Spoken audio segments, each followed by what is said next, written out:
आज जो है चैप्टर नंबर 15 सांख्यिकी, ये हम लोग को स्टार्ट करना है, पढ़ना है। तो सबसे पहले जो है सांख्यिकी की बात हो रही है।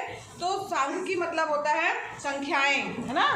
तो बहुत सारी संख्याएं जो हैं हमको मिलती रहती हैं। जैसे आप समाचार पत्र पढ़ते हैं, विज्ञापन देखते हैं रेडियो में, या आपका क्या कहते हैं न्यूज़ है, टेलीविज़न है, उस पर जो है बहुत सारी सूचनाएं आपको मिलती हैं और उसके माध्यम से जो है बहुत सारे हमें आंकड़े भी मिलते हैं।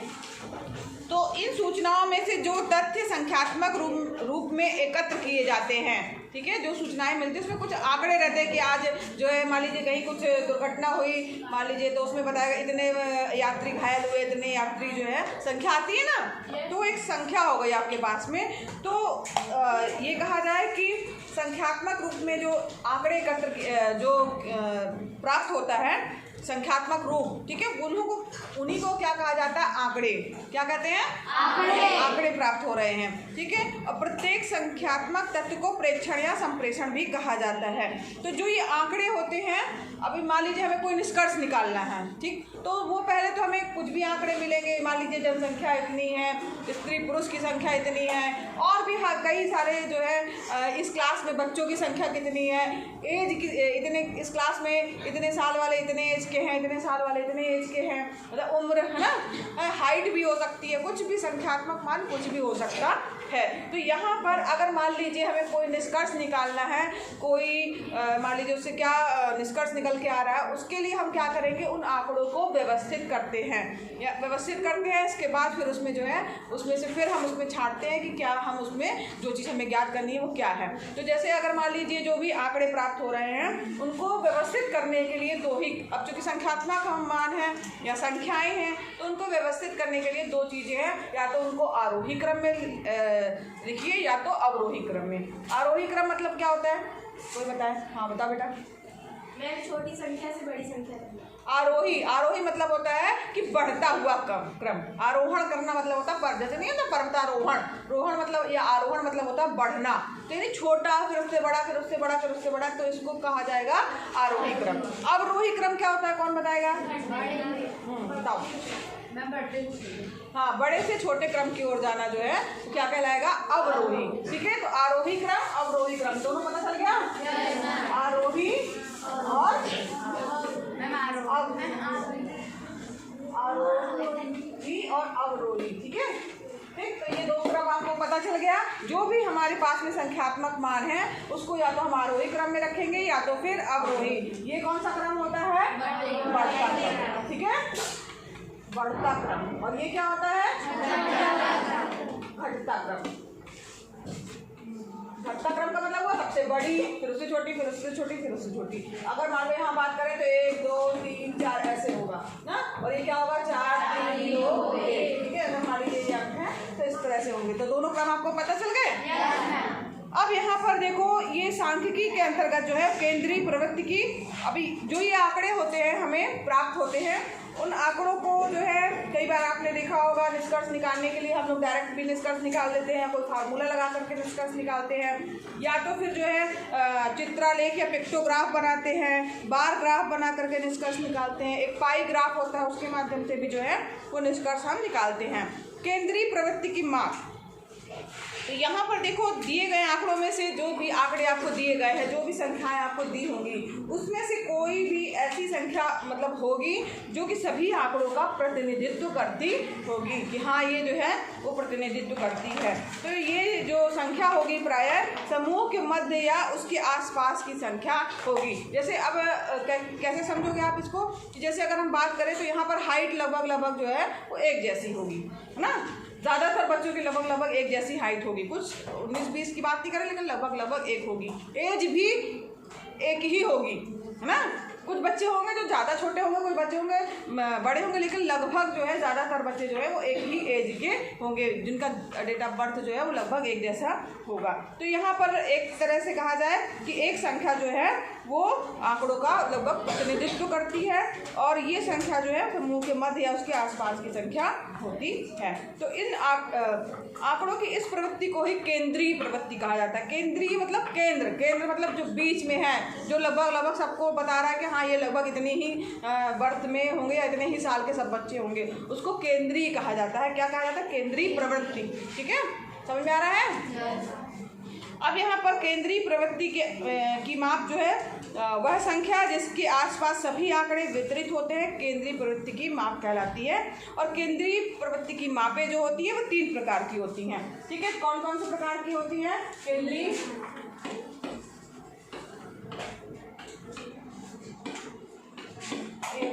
प्रवृत्ति की माप, तो ये जो है आपकी 3 तरीके से होती हैं। क्या क्या होती हैं? पहले तो ये हो गया समांतर माध्य, समांतर माध्य हो गया। ठीक है, दूसरे नंबर पे क्या हो गया? माध्यिका। और तीसरे नंबर पे क्या हो गया?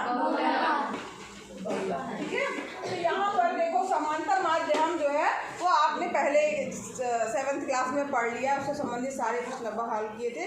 समांतर माध्य बराबर होता है जितनी भी आपको संख्याएं दी हैं उनको जोड़ना, और उसके बटे में जितने नंबर आप जो है स्टूडेंट है मान लीजिए, तो वो या किसी ने मान लीजिए कोई बच्चे गणित में कोई 20 पाया, कोई 25 पाया, कोई 30 पाया, तो वो उन सभी अंकों को जोड़ करके और उसमें जितने बच्चे हैं उनके भाग देने से आपका समांतर माध्य लगभग निकलता था। और भी अगर मान लीजिए इस तरीके से समांतर माध्य आपने निकाला होगा, तो इसकी हम चर्चा नहीं कर रहे हैं, मान के चल रहे हैं आपको समांतर माध्य आता है। ठीक है, अब इसके बाद बात करते हैं माध्यिका की। इस चैप्टर में हमको पढ़ना है और बहुलक पढ़ना है। 2 चीज़ें जो है हमें पढ़नी है, माध्यिका और बहुलक जो है वो अब हम इस चैप्टर में पढ़ेंगे। तो माध्यिका क्या चीज़ होती है? तो जब आंकड़े देखिए, जब आंकड़ों को जो है आरोही या अवरोही क्रम में, यानी घटते क्रम में चाहे रखिए या आपकी मर्जी है, या तो बढ़ते क्रम में रखिए। ठीक है, तो किसी भी क्रम में आप जब व्यवस्थित कर देते हैं तो बीच वाले पद का मान जो है वही क्या कहलाता है? माध्यिका कहलाता है। ठीक है, जैसे अब इसको समझेंगे कैसे, क्वेश्चन करते हैं तो समझ में आएगा आपको। तो यहाँ पर अगर माध्यिका की परिभाषा की जाए कि माध्यिका है क्या चीज? माध्यिका, तो हमने सबसे पहले क्या करेंगे? आंकड़ों को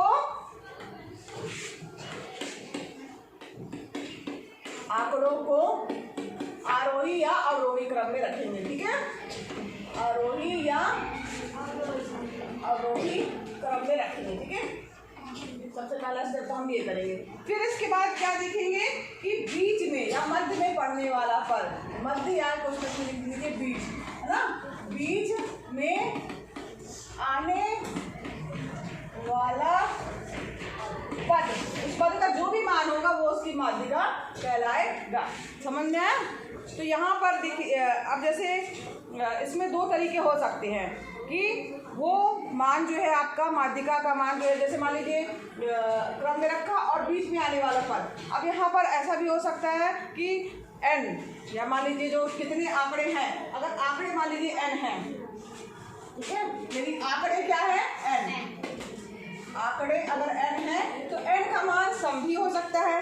ठीक है, अब जैसे मान लीजिए सम भी हो सकता है और विषम भी हो सकता है। तो यहाँ पर जैसे मान लीजिए अगर सम है तो क्या फार्मूला लगाएंगे माध्यिका के लिए, और विषम है तो क्या फार्मूला लगाएंगे। तो यहाँ पर अगर माध्यिका जो है के लिए n अगर मान लो विषम संख्या है, विषम समझ रहे हैं? क्या होता है विषम संख्या है? बता बेटा।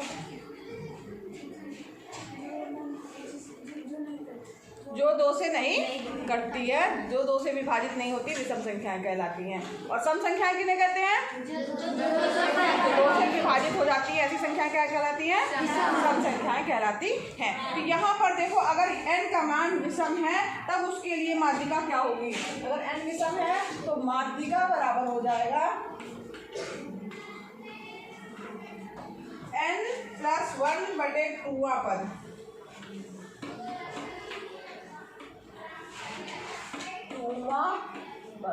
ठीक है, n+1/2 पद, ये हो जाएगी आपकी माध्यिका का फार्मूला या सूत्र हो जाएगा कि अगर n विषम है तो माध्यिका ज्ञात करने के लिए हम इस फार्मूले का यूज करेंगे। ठीक है, अगर n जो है सम है यानी सम संख्या है, तब कैसे ज्ञात करेंगे? तो माध्यिका बराबर हो जाएगा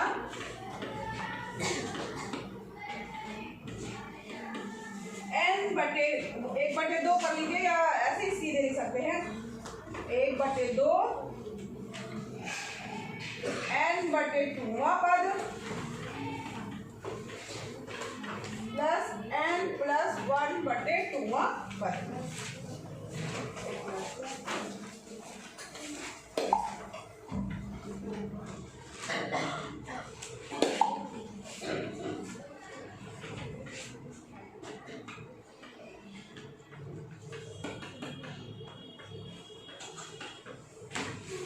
ये हो गई माध्यिका ज्ञात करने का फार्मूला, अगर n का मान क्या है? सम है। ठीक है, दोनों फार्मूले आपको याद होने चाहिए कि किस तरीके से जो है हम माध्यिका ज्ञात कर सकते हैं। ठीक है, अगर सम संख्या है तो हम जो भी n का मान है, जितने आंकड़े होंगे उसमें 2 का भाग करेंगे। जो भी मान लो चौथा पद आएगा, चौथे पद में जो मान लिखा होगा वो लिखेंगे, फिर उसमें 1 बढ़ा के यानी 5वें पद का मान भी लिखेंगे, और उन दोनों को जोड़ने के बाद उसका आधा कर देंगे। वो आपकी क्या हो जाएगी? माध्यिका हो जाएगी। ठीक है, ये फार्मूला दिमाग में आ गया।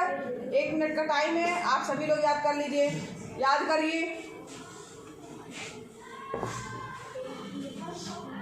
तो यहाँ पर देखो, अगर मान लीजिए n विषम है, 9 अगर मान लीजिए रखा हमने n, मान लीजिए 9 आंकड़े आपके पास दिए गए हैं, तो सबसे पहले आप तो उसको आरोही क्रम में या अवरोही क्रम में रखेंगे। फिर इसके बाद क्या करेंगे? 9/1/2, 9/1 यानी 10/2 यानी 5वां पद। यहाँ ध्यान दीजिएगा, 5 मत लिख दीजिएगा आंसर, 5वां पद होगा। तो उस जो आपने उसको क्रम से व्यवस्थित किया है उसमें गिनेंगे पहला, दूसरा, तीसरा, चौथा, 5वां। 5वां जो पद आएगा वो मान ही उसकी क्या कहलाएगी? माध्यिका कहलाएगी। ठीक है, इसी तरीके से अगर n का मान सम है, अगर सम है मान लीजिए 6 है, ठीक, मान लीजिए 6 अगर आपके पास आंकड़े हैं तो 6/2, 6/2 मतलब कितना हुआ? तीसरा पद, है ना। और इसके बाद तीसरा/1 यानी चौथा पद। तीसरे पद पे जो लिखा होगा आरोही या अवरोही क्रम में करने के बाद उसका मान, प्लस चौथे पद में जो लिखा होगा उसका मान, और उसका हम क्या कर देंगे? आधा कर देंगे। तो माध्यिका ज्ञात हो जाएगी जब n क्या होगा? सम संख्या है। ठीक है, चलिए प्रश्नावली की ओर बढ़ते हैं, तब ज़्यादा समझ में आएगा।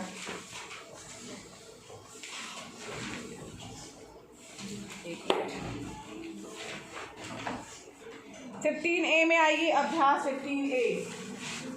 ये याद हो गया सबको फार्मूला? सम है तो क्या होगा? विषम है तो क्या होगा? ठीक है, नेक्स्ट करें हम पेज। चलिए, अब यहाँ पर हम 15A में आ रहे हैं अभ्यास 15A। और 15A का पहला क्वेश्चन जो दिया है वेरी इंपॉर्टेंट है, यहाँ ध्यान दीजिए, वेरी इंपॉर्टेंट क्वेश्चन है ये। इसको अच्छे से आप लोग समझ भी लीजिए और याद भी कर लीजिए। याद करना मतलब अच्छे से समझ लीजिए, आप करके इसकी प्रैक्टिस कर लीजिएगा। ठीक है, एक विद्यालय के 7 अध्यापकों की आयु जो है वो वर्षों में दी हुई है। 25 वर्ष, 57, 32, 23, 42, 30, 47। ठीक है, आंकड़ों की माध्यिका ज्ञात कीजिए। तो यहाँ पर 7 अध्यापकों की आयु दिया है, 7 अध्यापकों की आयु। अब आयु कितनी दी हुई है? वर्ष में दी हुई है। ठीक है, वर्ष मतलब उतने साल के, तो यहाँ वर्षों में, ठीक है, क्या क्या दी हुई है? 25, 27, 32,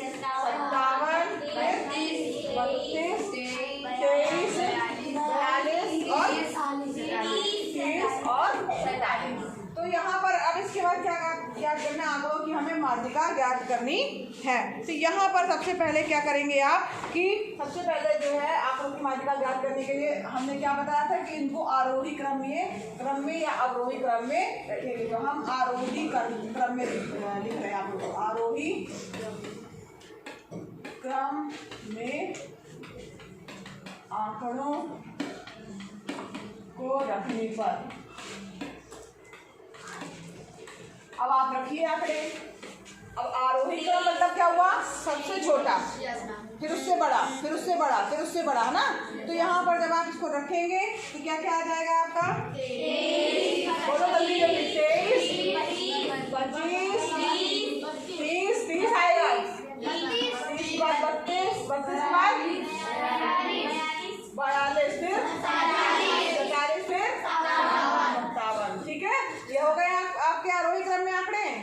अब यहाँ पर देखिए क्या दी हुई है संख्या, n का मान क्या दिया है, n बराबर 7। 7 कैसी संख्या है, सम है कि विषम? विषम है, ठीक है, विषम संख्या है। तो 7 विषम संख्या है, तो विषम संख्या में माध्यिका ज्ञात करने का क्या फार्मूला है, माध्यिका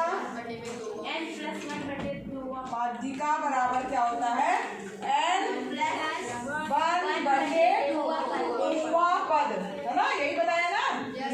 चलिए अब यानी n की जगह क्या लिखेंगे हम, 7वां प्लस 1/2, 2वां पद।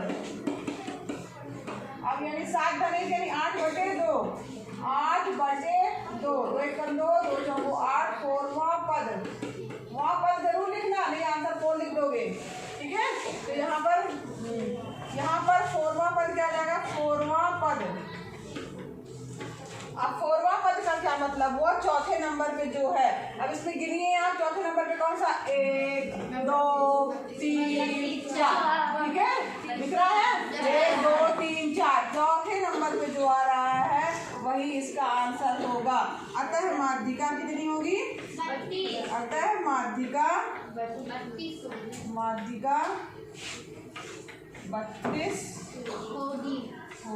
होगी, हाँ, ठीक है।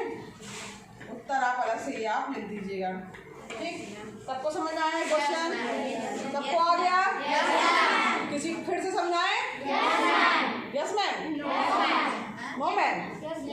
अब देखो कुछ नहीं, एक बार फिर से शॉर्टकट में समझ लो। सबसे पहले जैसा कि हमको पता है कि जो भी आंकड़ा दिया है उसको आरोही क्रम में या अवरोही क्रम में रखेंगे। आरोही क्रम में हमने आंकड़ों को रखा, सबसे छोटा, फिर उससे बड़ा, फिर उससे बड़ा, फिर उससे बड़ा, जो जो आंकड़े दिए उसी में से रखना है, जो आपको दिए हुए उसी में से, अपने मन से कुछ नहीं लिख देना है, ठीक। तो इसको हमने क्या किया, क्रम से जो है वो व्यवस्थित कर लिया। सबसे छोटी संख्या, फिर उससे बड़ी, फिर उससे बड़ी, फिर उससे बड़ी, फिर उससे बड़ी, फिर उससे बड़ी, फिर उससे बड़ी। अब इसका देखना कितने आंकड़े हैं, 7। कई बार अगर नहीं दिया है 7 तो आप गिन सकते हो, 1 2 3 4 5 6 7। तो n इक्वल टू क्या दिया है, 7। अब 7 को देखना है आपको कि सम है कि विषम है। तो 7 क्या है, विषम है। अब विषम के लिए माध्यिका का फार्मूला आपको लगाना है, और माध्यिका का विषम के लिए हमने क्या फार्मूला पढ़ा है, n विषम है तो n+1/2वां पद, ये है, ये हमने पढ़ा था। तो यहाँ पर जो है हम माध्यिका का फार्मूला n+1/2वां पद लिख देंगे। अब n का मान 7 है, तो 7 धन 1 कितना हो गया, 8, 8/2, 8/2 यानी 2 1 2 2 4 5 यानी चौथा पद जो होगा, 4वां पद जो होगा वो आपका माध्यिका होगा। 4वां पद ध्यान देना, 4 आंसर नहीं है आपका जो है उस पद को लिखना है, 1 2 3 4 नंबर पे क्या दिया है, 32। तो यानी माध्यिका क्या हो गई, 32। बन जाएगा सबको, बहुत ही आसान क्वेश्चन है और बहुत ही इम्पोर्टेंट क्वेश्चन है, ठीक है। इसके बाद जो है दूसरा आपका होमवर्क हो गया, ठीक है। अब यहाँ पर देखो ये तो हो गया। अब यहाँ पर सारणी नहीं, अगर तीसरा प्रश्न जो है सारणी बना के दिया हुआ है, उसमें हम कैसे माध्यिका ज्ञात करेंगे वो भी देख लो एक बार। उसको नोट बाद में कर लेगा बच्चों, है ना। अब नया जो है क्वेश्चन हम लोग एक बार देख लेते हैं, तीसरा क्वेश्चन कैसे हल करना है। इसमें 2 ही तरीके के क्वेश्चन है। तीसरा प्रश्न है जो सारणी बनी हुई उससे माध्यिका आपको ज्ञात करनी है। यहाँ पर पद दिए हैं और बारंबारता दी हुई है। पद दिए हैं तो यहाँ पर आपको एक सारणी बनानी होगी। यहाँ लिखिए पद, यहाँ लिखिए बारंबारता, और उसके बाद लिखना होगा संचयी बारंबारता। संचयी बारंबारता,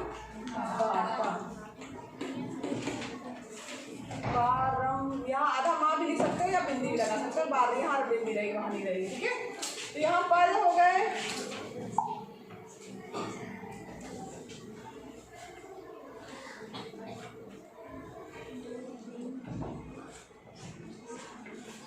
पद में दिया है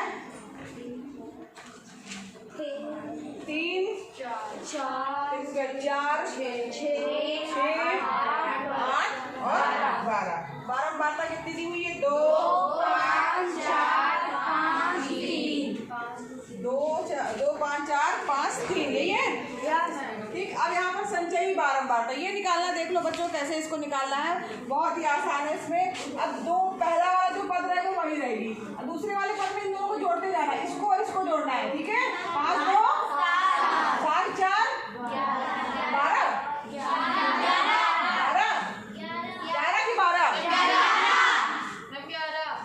हम भी सुन गलत रहे हैं, ठीक है। अब इसके 11 5 16 3 19 पक्का 19। तो ये यहाँ पर आपके पास में एक ऐसी सारणी बन करके तैयार हो जाएगी और ये सारणी आपको ऐसे प्रश्नों को हल करने के लिए बनानी ही होगी। अब यहाँ पर देखो,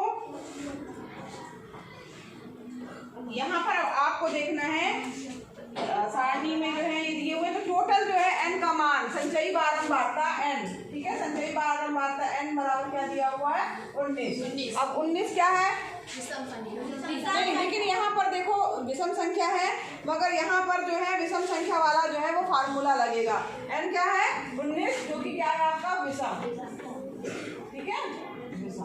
अब विषम संख्या के लिए माध्यिका ज्ञात करने का क्या फार्मूला है,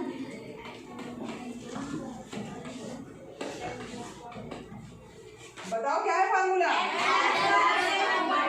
n+1/2 वहाँ पर। अब यहाँ पर आपको माध्यिका ज्ञात करनी है 19 धन 1/2 है ना वहाँ पर। अब यहाँ पर 20/2 20/2 यानी क्या हो जाएगा 10वां, यहाँ पर सीधे डायरेक्ट लिख दे रहे 10वां पद है ना। अब यहाँ पर 2 1 2 2 से 10 यहाँ कट जाएगा और यहाँ 10वां पद आ जाएगा। अब 10वां पद आपको देखना है बच्चों कि वो किस में आ रहा है, तो किस संचयी बारंबारता में आ रहा है। तो 10वां पद जो है संचयी बारंबारता क्या है 11, ठीक है। तो यहाँ पर जो है संचयी बारंबारता 11 के अंतर्गत आएगा 10वां पद है ना। तो यहाँ पर जो है 10वां पद जो है वो 11 के अंतर्गत आएगा, तो इसके सामने वाला पद कि इसका आंसर होगा, ठीक। बारंबारता का मतलब समझ रहे हैं, जो बार बार आ रहा है वो संख्या हमें नहीं लिखनी है, ये आप 4 लिख दो।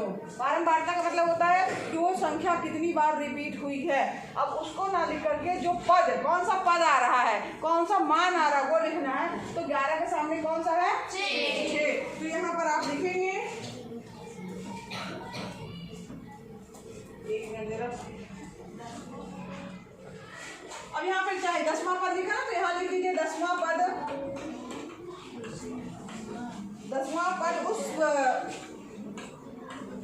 उस बारंबारता में आएगा जिसकी संचयी बारंबारता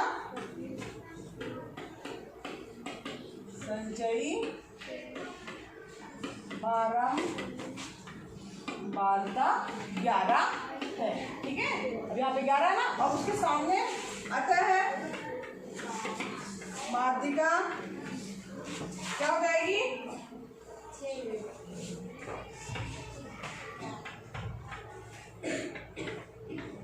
उसके सामने के पद का मान होगी, ये पद का मान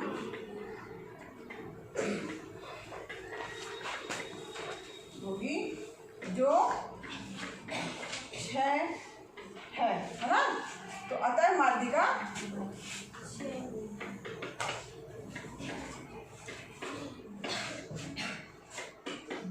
6 होगी है ना, ठीक है। समझ में आया सबको? सबको समझ में आ गया? यहाँ पर क्या करना है, संचयी बारंबारता निकालनी है।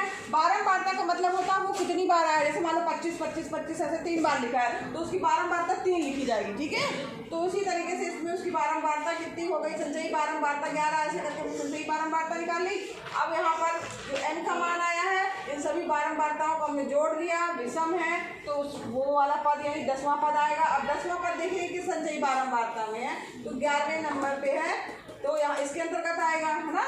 तो यहाँ पर इसके सामने वाला जो पद होगा, ठीक, वही उसकी माध्यिका होगा, यानी इसके सामने 6 लिखा है तो 6 क्या हो जाएगी, माध्यिका हो जाएगी, ठीक है। और भी क्वेश्चन है क्या इसमें? चौथा क्वेश्चन जो है आपका होमवर्क हो गया।